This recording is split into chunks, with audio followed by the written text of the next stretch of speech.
నమస్తే. ఇవాల్టి వార్తలకు స్వాగతం. రేవంత్ రెడ్డి వచ్చిన తర్వాత రైతులకు ఏం మేలు చేయలేదు. మాకు బోనస్ లేదు, రుణమాఫీ లేదు, ఏదీ లేదు.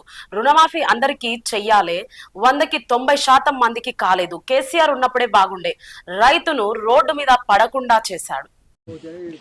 ఎట్లుందా పెద్ద రేవంత్ రెడ్డి ప్రభుత్వం? ఏమున్నదే 2500 ఇస్తారన్నాడు. అవి గ్యాస్కి 500 అది లేదు. రుణమాఫీ అన్నారు, కొందరికి అయినాయి, కొందరికి కాలేదు. ఎట్లుంది రైతుల పరిస్థితి? మెయిన్ గా రైతులకు ఏం లేదు, ఏం మేలు చేయలే. రైతులకు ఏం చేస్తున్నాడు? అన్ని చేసినాడు. ఏం చేసిండు? బోనస్ ఇస్తాను. బోనస్ మాకు బోనస్ లేదు, రుణమాఫీ లేదు, ఏది లేదు.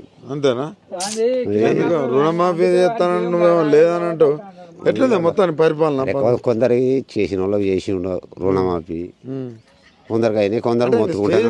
100% చేసినా నేను రైతులను మంచిగా చూసుకుంటాను అంటాడు. అంటే 100కు 90% అట్నే ఉన్నారు. 10% అయ్యారు. మీ పింఛన్లు ఎట్లున్నాయి? మా పింఛన్లు ఏమున్నాయి, అప్పటి పింఛన్లే ఉన్నాయి. అప్పుడు పింఛన్లే. కేసీఆర్ ఉన్నప్పుడు మంచిగా ఉండనా?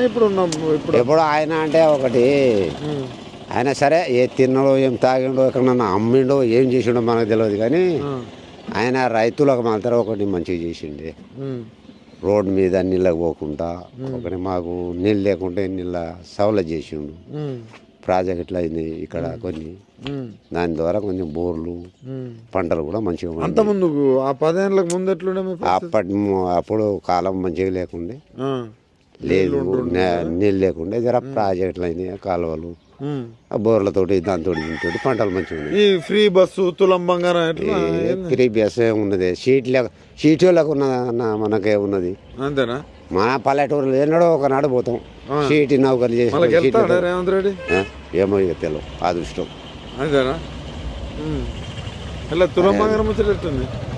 తులం బంగారం ఇక పెడతానన్నాడు, ఎవరికి పెట్టిండో ఏం కథనో. ఇదివరకైతే ఏ కళ్యాణ లక్ష్మి మరి కొందరికి పెళ్లిళ్ళు అయిన కేసీఆర్ ఇచ్చింది కదా, ఈయన తులం బంగారం. అదే తులం బంగారం లేదు కదా, మరి రాలేదు. ఇందిరా మిల్లు రాలేదు. వెయ్యి రాదా? ఎట్లా మరి? ఏం రాకపోతే ఎట్లా మీ పరిస్థితి? మేమేం చేస్తాం ఇక పరిస్థితి అంటే, ఇక ఏం చేస్తాం చెప్పు, అంటే బతాము. అంతేనా? ఇంకేం చేసేది ఉన్నాయి.